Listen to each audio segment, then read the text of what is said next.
2007 година, јануари, со Фани бевме на една конференција. Конференција која беше една така голема пресвртница за нас.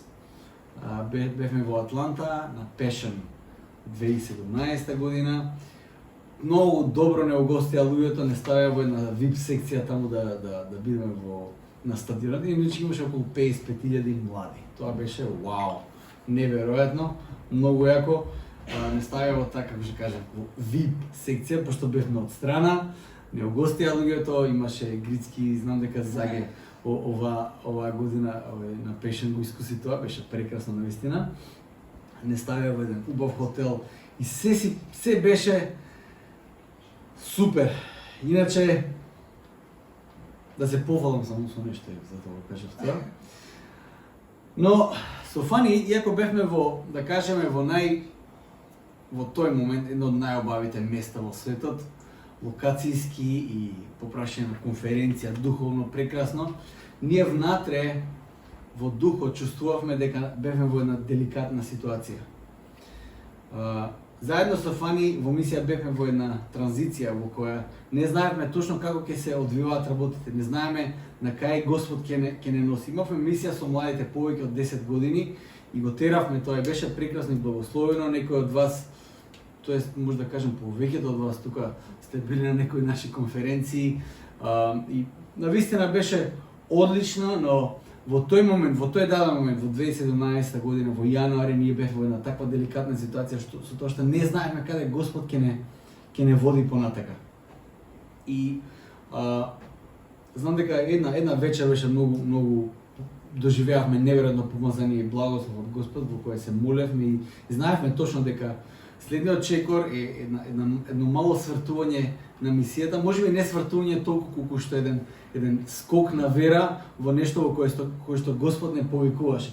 А тоа беше да почнеме една црква тука во Аеродром. Тоа што не почнува црква не знае што значи тоа. Еве јас да кажам тука во моје искуство, тоа е една јас ја викам црквата, ја викам невозможна мисија. Толку. Секој што ќе ми каже дека црквата е возможна мисија, не разбира што значи да се отпочнува црква, не знае што значи да се води црква. Црквата е невозможна мисија.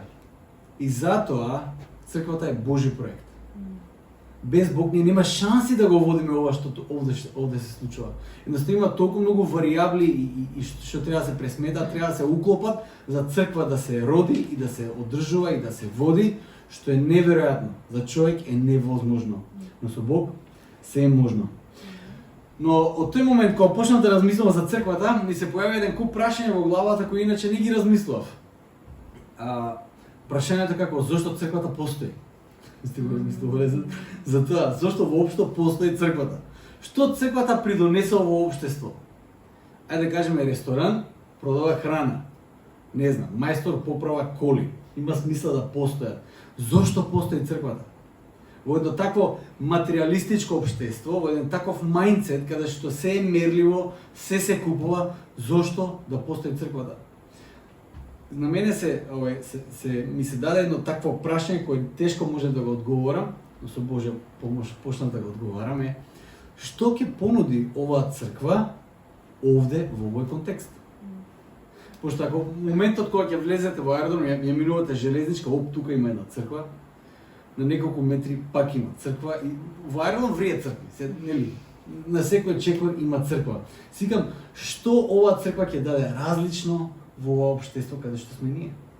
Зарем нема доволно цркви во Аеродром, Што е тоа поразлично што оваа локална црква ќе го даде за ова општество тука, за ова место тука, Аеродром? Ако црквата се сведува на место за забава, верувам дека има многу повеќе места во Аеродром кои нудат 100 пати подобра забава од ова тука. Ако црквата е забава. Верувам дека има многу места кои нудат многу подобра забава.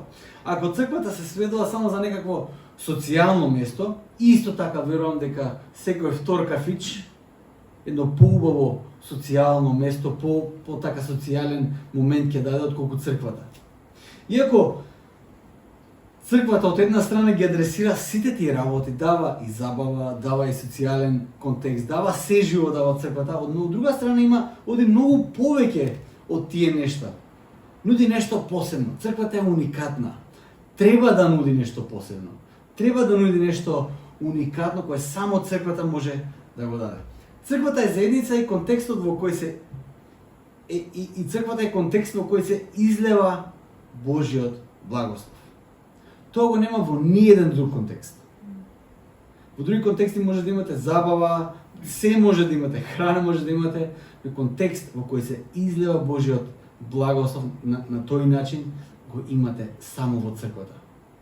Ако црквата тоа нешто го изгуби, ако црквата го изгуби Божиот мир, Божиот благослов, Божјата праведност, тоеш црквата станува една ефтина копија на сите тие други места кои многу подобро ја вршат таа работа како забава и храна или што и да е, социјален аспект, отколку црквата. Црквата треба да биде уникатно место. Црквата е тело и заедница преку која тој Божи благослов се прелева. Први благословот треба тука да се излее, многу да се излее и да се прелее надвор од овие ѕидови. Индивидуите во црквата се повикани не само за себе си, за своето духовно растење, за своите социјални потреби. Туку се повикани да бидат индивидуи преку кои ќе тече Божиот благослов за другите. Тоа е црквата. Често пати знаеме да ја индивидуализираме црквата за мојот духовен растеж, за моите гревови, за моето спасение, моето, нели? Но поентата на црквата е сите тие индивидуи да направат едно тело преку кое Божиот благослов ќе тече тука натаму. Повикот на црквата е уникатен и преважен во светот, доколку вистински се разбере. Ако ја разбереме црквата вистински, тогаш недела са бајле нема да биде терет, нема да биде дури ни навика, тоа ќе биде момент на неверојатна радост. Зашто телото Христово се собира и ја слави на големата победа. Црквата е заедница која го носи Божиот благослов. Тоа убаво звучи, нели? Но знаете, да се носи Божиот благослов е крст кој црквата го носи. Ако зборуваме само за просперитет, само за некоја зелена ливада, само за некоја сенкичка, турска гимнастика и така натаму, сигурно тој благослов е многу убав и многу лесно се носи. Но Божиот благослов е многу, често пати многу поразличен од сите наши предпоставки, од сите наши примеси кои ги имаме во главата. Како изгледа Божиот благослов?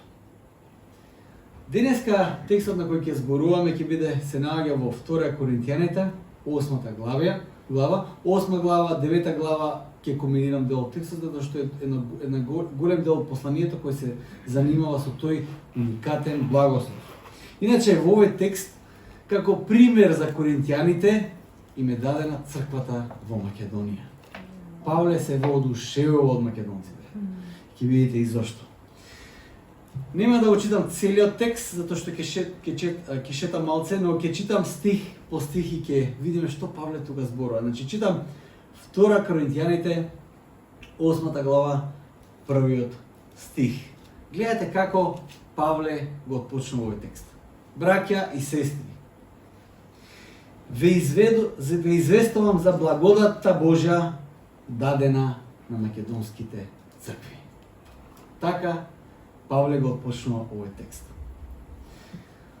Овде Павле почнува еден голем дел од своето послание за коринтијаните, многу важен дел. Како пример зима една прекрасна црква или црквите во Македонија. Павле почнува за една специјална милост, една специјална благодат од Бог кој им е дадена на тие цркви во Македонија. Иначе зборот за благодат кој Павле тука го користи е зборот карис. Карис значи, ако преведам вака во буквална смисла на зборот, значи убавина, пријатна или допадлива ситуација или состојба. Тоа значи карис. Бенефит, бенефицирана состојба. Павле вика на македонците од Бог им беше дадена една бенефицирана состојба, убава состојба, пријатна атмосфера. Црквите во Македонија се наоѓаат во една прекрасна ситуација дадена од Бог. Размисли малце. Може би сега си мислиш дека тоа е токму една од важните причини зашто доаѓаш во црква. Да го искусиш Божиот благослов. Тоа е важен момент. Кога го славиме Господ, го чувствуваме неговото присуство, може би некој од вас го чувствува неговиот допир. Може би голем дел од нас, да кажеме, сознаењето за Бог не сме доспеле таму да го препознаеме толку како некој стар, како некој пријател. Пријател после некое време почнуваш да му ги препознаш и манирите, и гласот, и звукот на телефонот кога ќе чуеш одма, не мора да прашаш кој е, одма го познаваш. И така е одот со Бог. Почнуваш, пополека почнаш да го разбираш неговиот глас, пополека. Тоа Доротеја ме прашуваше пред некој ден. Вика, како слушаш Божиот глас? Повикам, го слушаш први преку мислите, едноставно Господ ги води твоите мисли понекогаш. Колку повеќе се молиш, колку повеќе го читаш неговиот збор, толку полесно ќе го препознаш неговиот глас. Така и со Господ. Може би сега кога ќе кажам Божиот благослов, сикате, затоа доаѓам во недела сабајле, Господ да ме благослови, да ми даде нешто, да го искусиш Божиот благослов. Божиот благослов кој носи убавина, кој те носи во допадлива, во една пријатна ситуација, во ситуација, во состојба на карис. Затоа сме тука да го почувствуваме Бог, така нели?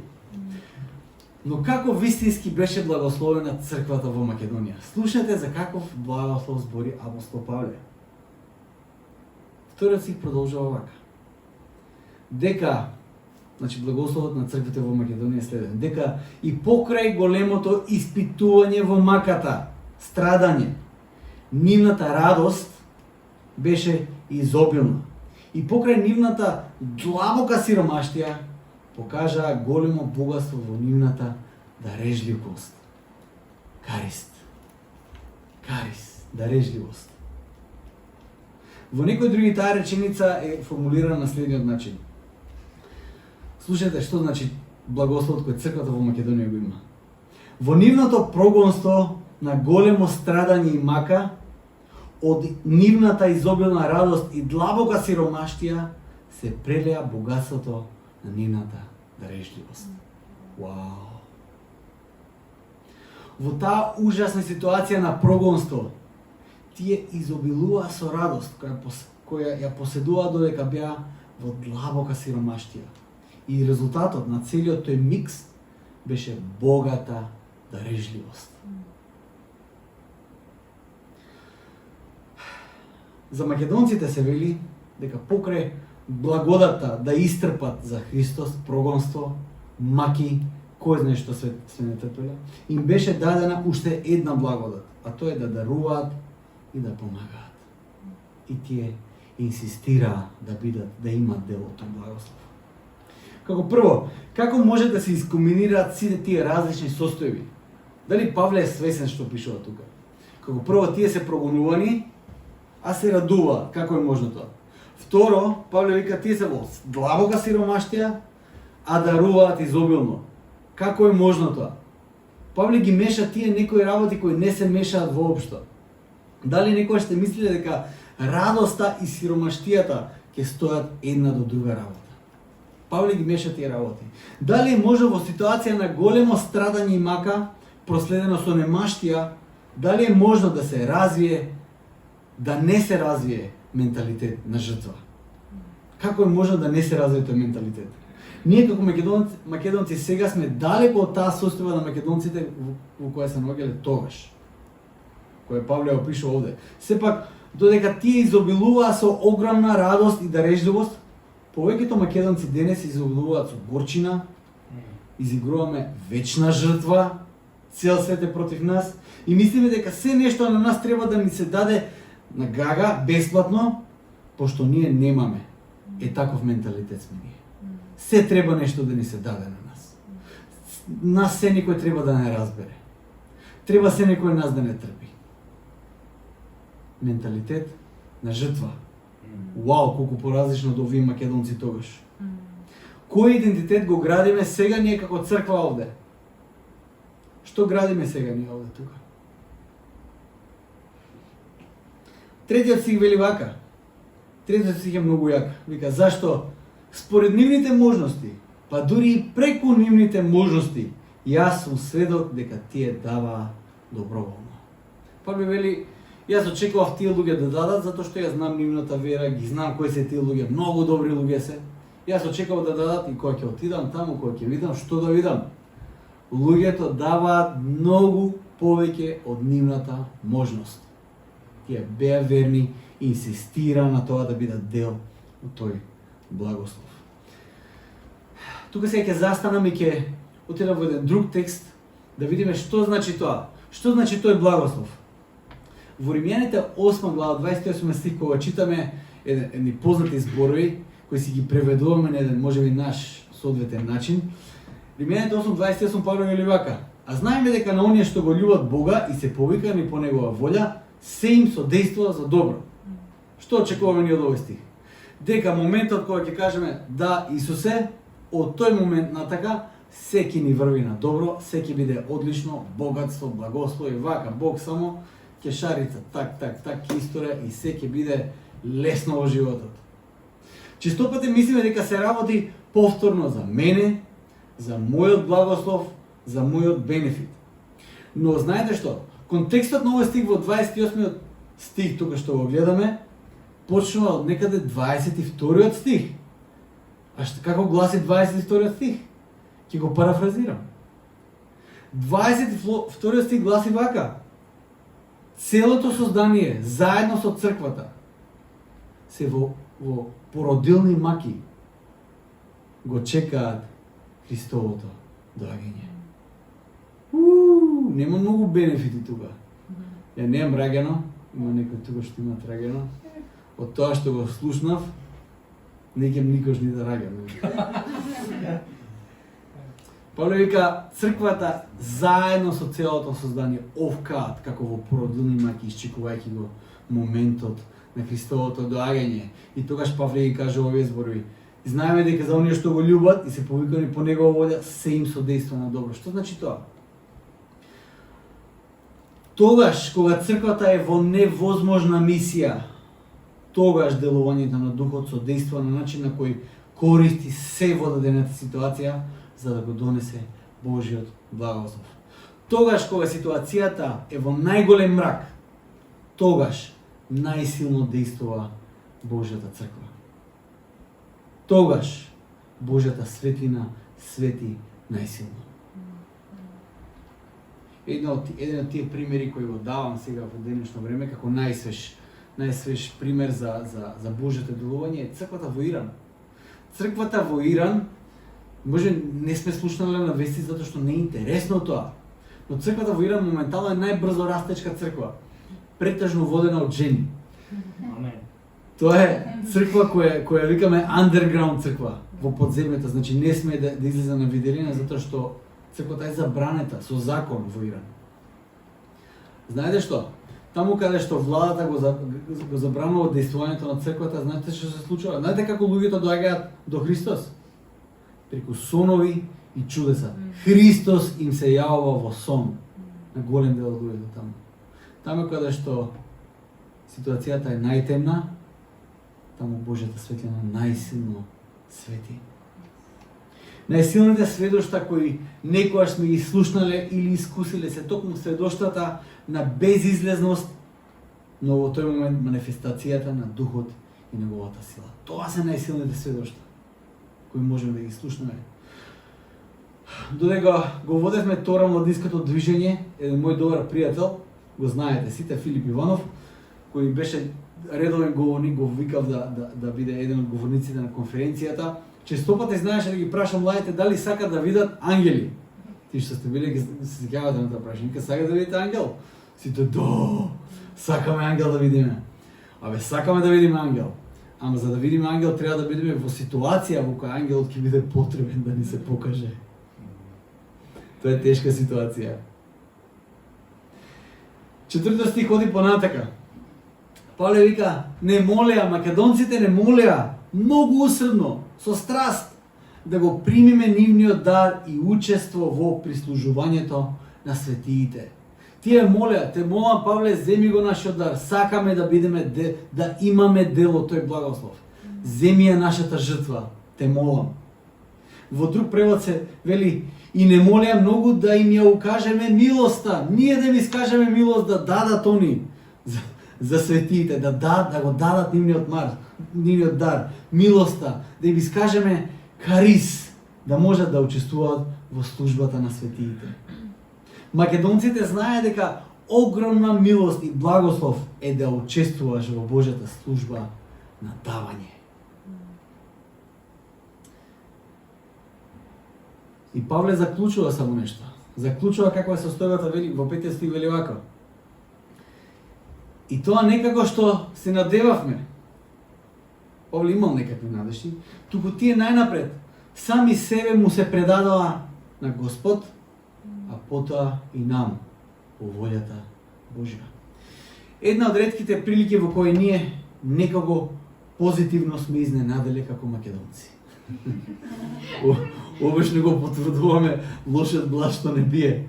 Овде Павле беше пријатно изненаден од нас. Павле е изненаден од тоа како македонците постапиле во таа дадена ситуација. Но тука Павле открива еден важен принцип. Се крие, овде во овие стихови се крие тајната на радоста. Сите сакаат да имат радост во животот. Човекот копне да се радува. Ние во петок вечер бевме на свадба. Според сите протоколи и принципи, мора да признаам, да не ме осудите, но видов дека заради пандемијата луѓето копнеат да бидат во мозина, едноставно да седат едни до други, да зборуваат, да заедничарат некако, им фали тој момент. Да прослават нешто, луѓето сакаат да прослават, им представува огромна радост. Луѓето сакаат да се радуваат. Ги гледаме тие, значи го гледаме филм со не хепи енд, него ни гледам. Тешко е да се гледа таков филм. Не постојат многу такви филмови. Малку филмови се тоа. Сакаме радосно да заврши филмот на една светла нота. Една од најсилните лаги на сатоната, а воедно и најделотворните, е дека човекот доаѓа до радост кога нешто ќе добие. Тоа е една од најсилните лаги на сатоната и најделотворните. Таа лага работи и кај оние кои не се Христови ученици и кај оние кои се. Човекот се труди и прави се во животот за да може да се пружи себе си повеќе. Затоа што смета дека единствено на тој начин ќе дојде до радост. Повеќе имаш, повеќе си приуштиш, порадосен си. Така чувствуваш. Дури и христијаните кои повторуваат зборови од Библијата дека Христос е нашата радост, нели? Сепак во подсвеста пак стои тој дел дека може да се порадуваат малку повеќе доколку се во состојба да се дозволат повеќе добро во животот. Тука стои таа мисла. Христијаните живеат како во задршка, знаете, да не се опуштат во материјалното, нели се штедат, ама пак стои таа мисла тука во главата, абе малку повеќе ден полесно ќе биде. Посигурен сум, порадосен ќе бидам. Тука, како што кажав, лежи тајната на вистинската радост. И тука се открива тајната на спасението. Човекот доаѓа до Бог со проблеми и во безизлезна ситуација и бара помош. Луѓето кога одат во манастири или не знам што кои имаат проблеми, очекуваат да примат нешто. Тоа е целата поента. Одиш таму за да примиш. Доаѓаш овде за да примиш. Одиш некаде на некој настан за нешто да примиш. Човекот, очекувајќи од Бог да добие благослов, за да дојде до радоста на животот, Бог го дава благослов со тоа што го оспособува човекот да се предаде себе си. Да се даде себе си, за да дојде до таа вистинска радост. Тоа е најголемиот благослов кој некогаш можеш да го примиш. Да бидеш во состојба да се предадеш, да се дадеш. Не да добиеш нешто, туку да се предадеш и да се дадеш. Во нашето предавање на Бог, а не во добивањето на некаков материјален благослов, е вратата кон благословениот живот исполнет со радост. Единствен начин на кој ти ќе бидеш во состојба да примиш од Бог е доколку првин се предадеш себе си целосно. Тоа е првиот чекор. Богатиот младич, кога дојде кај Исус, и кога вика: добар учителе, што да направам? Знаете што? Тој очекуваше од Исус да прими. Тој очекуваше од Исус да прими признание за неговиот добар живот. Браве, друже, значи сите 10 ги почитуваш? Вау! Тој можеби очекуваше да прими 11-та заповед. Но Христос му даде една друга препорака. Оди, друже, предај се. Продај се што имаш. И знаеш што, тоа е многу јак текст, затоа што посебно во Евангелието според Марко, таму Марко пишува Исус го погледна младичот со таа самоувереност која тој пристапи и вели Исус го засака. И му кажа, оди, раздели се и дојде и следи ме. Знаете ли колку луѓе сакаат да го следат Исус? Исус си кажа, не, одете во својот град. Секој дечко има уникатна можност да стане еден од тие апостоли. Уникатна можност. Но тој си замина натажен. Затоа што тој очекуваше да прими, не да му каже да се предаде. Христос знае дека на нас не ни треба уште една заповед. На нас ни треба ново срце. И до тоа срце доаѓаме тогаш кога ќе го предадеме старото срце на Бог. Тогаш кога ќе се предадеме целосно на Него. Тогаш го добиваме новото срце. Тогаш го добиваме новиот живот. Тогаш добиваме вистински благослов. Кога ќе го направиме, нашата радост, тоа е чудото. Нашата радост нема да биде зависна од околностите. Затоа што човечката радост зависи од околностите. Ти можеш да бидеш радосен ако имаш доволно пари, стан, кола, не знам се, набројте што сакате. Од тоа зависи човечката радост. Божјата радост не зависи од околностите. Туку во сите околности ќе имаме радоста, онака како што македонците изобилуваа со радост и дарежливост во време на голема мака и во време на голема сиромаштија. Тогаш тие изобилуваа со радост и изобилуваа со тој благослов, со тој карис да дадат, да бидат дарежливи. И Павле продолжува 6 и 7 стих. Затоа го замоливме Тит, онака како што беше почнал порано, така и меѓу вас, да го заврши тоа дело на дарежливоста. Тит го почна тоа дело на дарежливоста, карис, сега го замолуваме да заврши. Што значи тоа? Тит беше пратен да ги собере сите тие дарови кои беа од црквите во Македонија, во Ахаја, од кајда и да ги однесе во црквата во Јерусалим, затоа што црквата во Јерусалим беше во тешки маки во тој момент.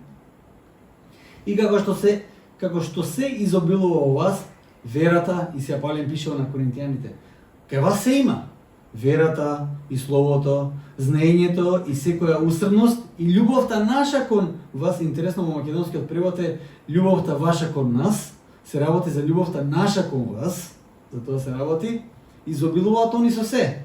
Така, нека изобилува во вас и таа добродетел. Повторно карис. Нека изобилува кај вас и тој благослов. Како што изобилувате со вера, со знаење, со секаква усредност, така изобилувајте и со карис, со дарежливоста. Изобилувате со се, изобилувајте и со давањето. Павле ги предизвикува на тие дарови да го дадат дарот на давањето. Благословот на карис се манифестира на многу начини. Тоа е многу повеќе од само еден акт на доброволен прилог. Како што верата станува константно нешто во нас, не можеш да кажеш добро, денес верувам, утре не верувам. Не можеш тоа да кажеш. Вера или си во верата или не си во верата. На ист начин карис, таа добродетел, тој благослов станува дел од тебе. Тоа е начин на живот. Тоа не е еден доброволен прилог. Тоа не е едно неволно давање. Добро, значи треба и тоа да го направам. Аман, еве. Не се работи за тоа. Тоа е еден начин на живот.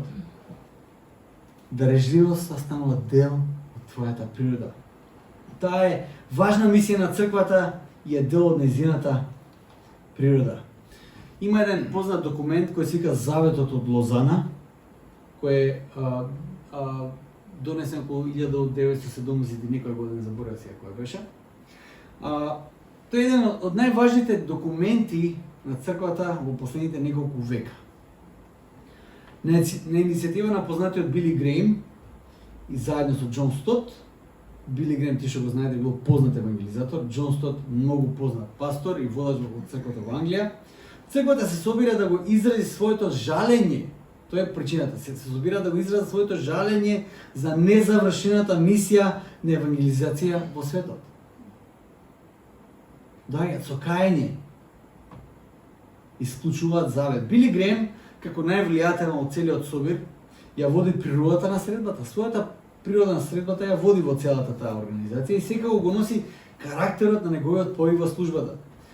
Били Грем, да ви кажеме, дека бил многу познат говорник и неговата мисија на евангелизација е исклучително поврзана со масовни собири на кои се проповеда евангелието и луѓето доаѓаат до покаяние и вера. Професорот кој ни го предаваше тој предмет Заветот од Лозана спомна една неверојатна случка која потврди Петар Кузмич, еден од тие деканот во Осијек кај што студирав, кој бил еден од тие делегати на тој Завет во Лозана. Додека траеле припремите за нацрт на документот, Џон Стот, значи имало два столба на тој собир. Едниот е Били Грем, другиот е Џон Стот. Значи, едниот таму ако не, џабе е целиот документ, џабе е целата иницијатива. Џон Стот, еден од водачите, бил спремен да се замине од самитот и за тоа целата иницијатива да пропадне преди да почне. Причината зашто Џон Стот сакал да се замине е игнорирањето на социјалните одговорности кои црквата ги има во својата мисија и евангелизација.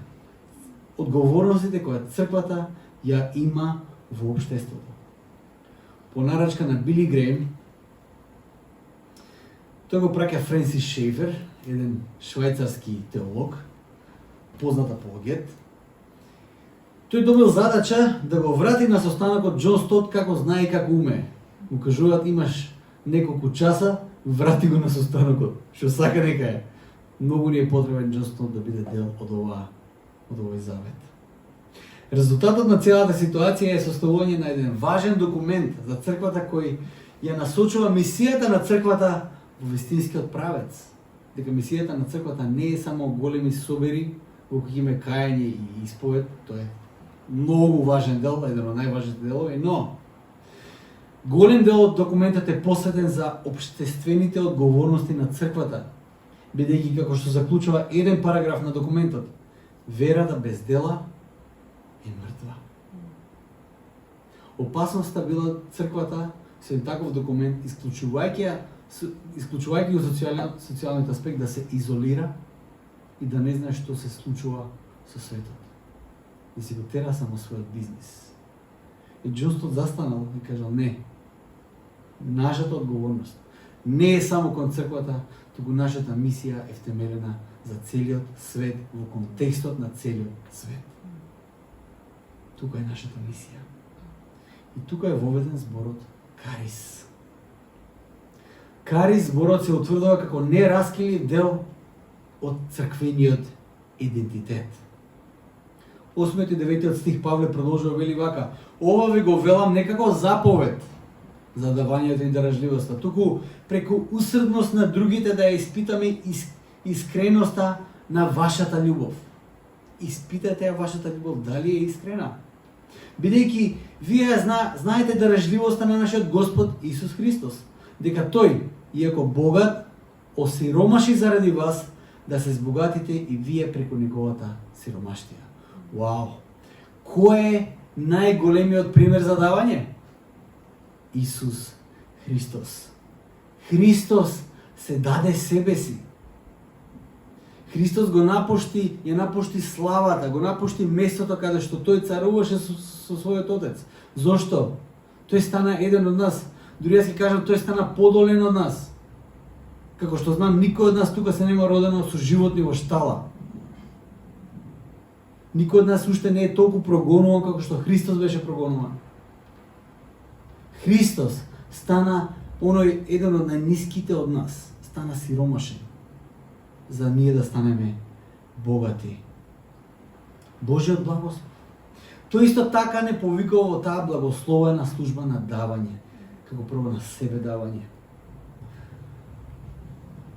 Павле вели, поблагословено е да се дава отколку да се прима. Има еден момент каде што Павле во дела апостолски патува кон Ерусалим и застанува во црквата во Ефес, каде што поминува 3 години. 3 години служува таа црква и тој спомнува дека тој сам заработил за себе да не биде на терет на црквата. Вели, со себе покажав дека треба да се трудите и да им помагате на немокните, а исто така и да ги помните зборовите на Господ Исус, зашто тој сам рече, поблажено е да се дава отколку да се прими. Кога го рече тоа, клекна на колена и заедно со сите се молеше. Која е нашата мисија? Тоа е еден голем вовед за нашата мисија, за мисијата на црквата во светот. Но сега малце да ви представаме на локална мисија која ние како црква ќе имаме. Поставивме неколку цели кои верувам дека можеме да ги исполниме. Не се големи цели, нема да го нахраниме цел свет, но тоа што е во наша сила, во нашиот спектар на тоа што можеме да го направиме, ќе го направиме. Прва работа со која црквата се соочува како потреба, мисијата на Евангелска црква, е трошковите кои ги имаме. Ние месечно трошиме многу на кирија, многу трошиме на тоа да го имаме тоа место да можеме да се собереме. Тука е една од големите потреби кои ги имаме. И за тоа сум благодарен многу на сите тие кои даруваат тука во црквата за да можеме да бидеме тука. Ви кажав, црквата е невозможна мисија.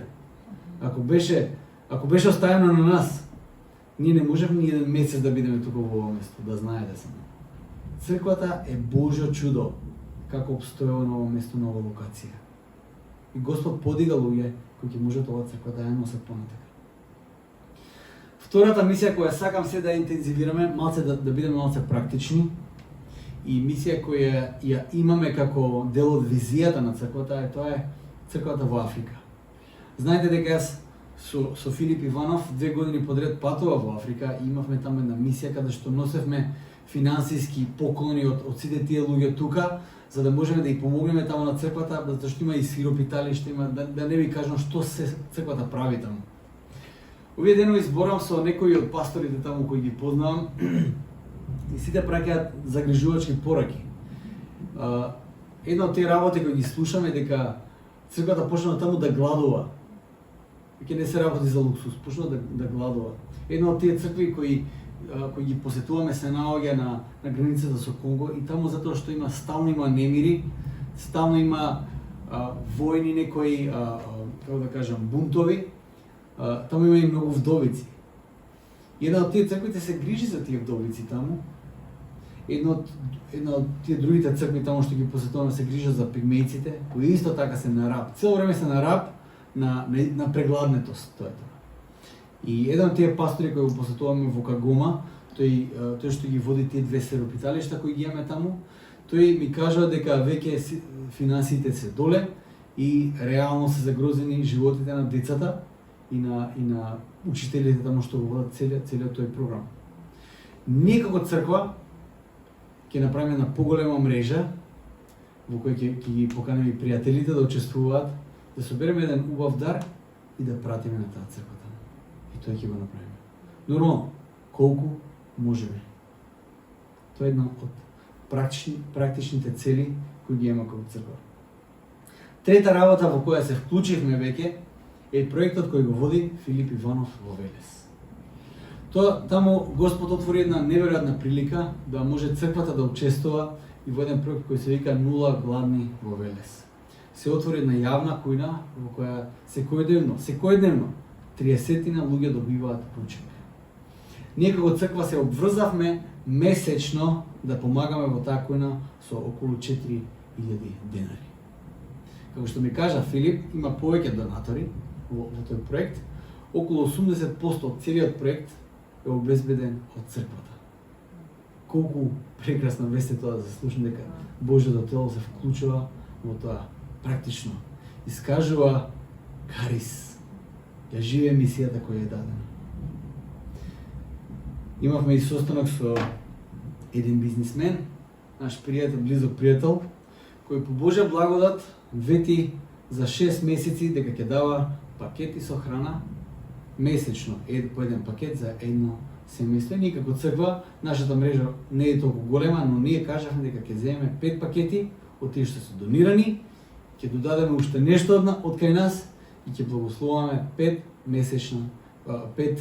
семејства месечно со храна. Тие ќе бидат некои од нашите практични примери, практични заложби за да го живееме тоа што Павле не повикал како црква да го живееме. Живот во дарежливост. Живот исполнет со тој благослов, со таа благодат на карис. Да бидеме благодат и благослов за некој друг. За крај сакам да прочитам еден текст кој се наоѓа во 2 Коринтијаните 9 глава 6 до 15 стих.